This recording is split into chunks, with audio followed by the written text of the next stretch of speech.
Yooyi akkam jirtu kabajamtoota hordoftoota chaanaalii keenyaa. Chaanaaliin kun chaanaalii isin guyyaa guyyaatti odeeffannoo fayyaa argattan chaanaalii keessanidha. Kanaan dura odeeffannoo fayyaa garaagaraa dhimmoota garaagaraatti isin biraan gahaa tureera. An Dr. Naafii Argeetuuti. Hanga xumura sagantaa keenyatti nu waliin turan affeerraa keenya. Namoonni haaraan gara chaanaalii keenyaa dhuftan yoo jiraattan laayik, sabskiraayib gochuudhaan jalqaba. Namoota jaallattaniifis qooda. Fayyaan faaya qarshiif bitamuu hin dandeenyedha. Fayyaan keenya konkolaachisaa jireenya keenyaati. Fayyaa wanti dursu hin jiru. Fayyaa dursa kennuu qabna. Kanaaf hamma xumura sagantaa keenyatti nu hordofan affeerra keenya waliin tura.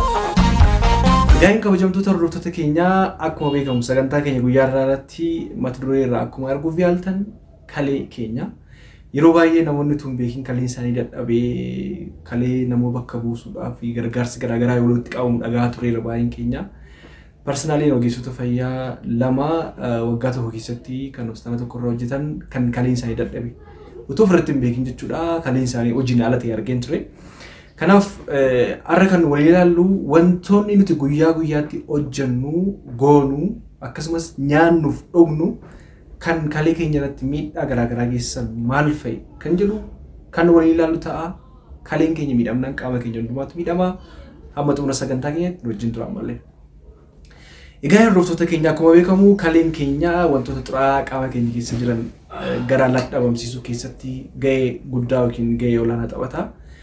Wantoonni xuraa'aan kun gara alaatti dhabaman taanaan qaama keenya kutaa garaagaraa dhiibbaa garaagaraa geessisu jechuudha. Kanaaf kaleen keenya hojiin ala yoo ta'e sammuun keenya, onneen keenya, garaachi keenya, iji keenya, qaamni keenya hundumtuu gogaa keenya irra jalqabee miidhamuu danda'u jechuudha. Kanaaf mee tuqaawwan lama tuqaawwan torbaan ga 8 kan guyyaa guyyaan goonu kalee keenya hojiin ala kan godhan kan miidhan maal fa'i? Tokkoffaa irratti kan walaallu dhugaatiiwwan saamsamoo ta'an yookiin immoo fakkeenyaaf amma dhugaatiiwwan mi'aa ta'an yeroo hedduu yeroo baay'ee deddeebiidhaan fayyadamu.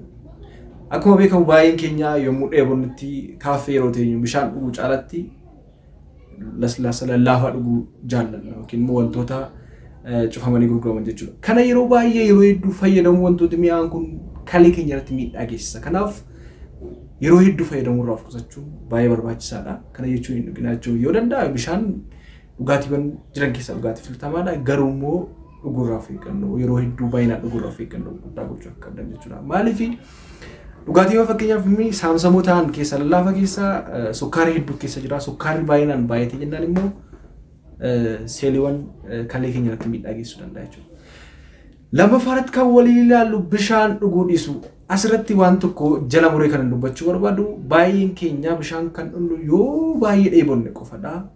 Keessumaa waqtii qabbanaa'aa ta'etti bishaan fudhachuun barbaadu jechuudha. Beekamaadha bishaan qaamni keenya keessa yommuu dhugu miirri dheebonutti dhaga'ama. Yeroo dheebonnu dhuguu qabna. Garuu immoo bishaan gahaa ta'e dhuguu dhiisuun miidhaa akkamii qaama keenya irraan gaha jechuudha. Fakkeenyaaf amma nyaata nyaannu keessa dhugaatii dhugnu keessa wantoonni xuraa'aa ta'an qaama keenya keessa seenu wantoonni kunniin gara alaatti dhabamsiifamuudhaaf gara kaleedhaan dhabamsiifamu jechuudha. Kanaaf bishaanni wantoota kana qulqulleessee gara alaatti baasuu keessatti gahee guddaa qabata. Bishaan gahaa dhuguu dhiisuun kalee keenya cirracha kaleef nama saaxila. Akkasumas cirrachi kalee kun ammaa guddachaa deemna funcaan gara bakkeetti akka hin baane gochuu danda'a. Kanaaf miidhaa dadhabuu kalee nama saaxiluu danda'a. Kanaaf guyyaatti bishaan burcuqqoo yoo xiqqaate 6 hanga 8 dhuguun baay'ee barbaachisaadha. Keessaafuu ganama yeroo baay'ee cirrachi kalee ijaan hin mul'anne baay'een isaanii waan jiraniif altiraasaawundiinis kan hin mul'anne jechuudha. Soorii kanaaf bishaan ganama dhuga kaanii dhuguun baay'ee barbaachisaadha jechuudha. Sadaffaan hirriba gahaa ta'e rafuu dhiisu. Hirriba rafuu dhiisuun akkamitti kalee keenya miidhuu danda'a? Stresiidhaa dhiphina waan ta'eef hirriba gahaa yommuu hin rafne kaleen keenya miidhaa guddaadhaan gahuu danda'a jechuudha. Hormooniiwwan garaagaraa hormooniiwwan dhiphinaa gadhiifamuu jechuudha. Kanaaf hirriba gahaa ta'e rafuun baay'ee barbaachisaadha jechuudha. Kan biraa nyaata foonii fi bu'aan foonitti heddummaate yeroo hedduu hedduminaan soorachuu. Fakkeenyaaf namoonni tokko tokko kan nyaata foonii malee nyaata biraa nyaachuu hin jaallanne jiru. Baay'een keenya tarii bakka garaagaraa yeroo deemnu nyaata nu jalqaba irratti filannu yoo jiraate nyaata fooniidha. Foon baay'inaan fayyadamuun nyaata pirootinii guddaa of keessaa qabu waan ta'eef pirootinii nyaata pirootinii guddaa of keessaa qabu kalee keenya irratti miidhaa geessisuu danda'a. Kanaaf nyaata madaalawaa ta'e baay'inaan vegetables yookiin immoo kuduraa fi fuduraa baay'inaan fayyadamaa foonis nyaachuunis barbaachisaadha jechuu barbaadeni.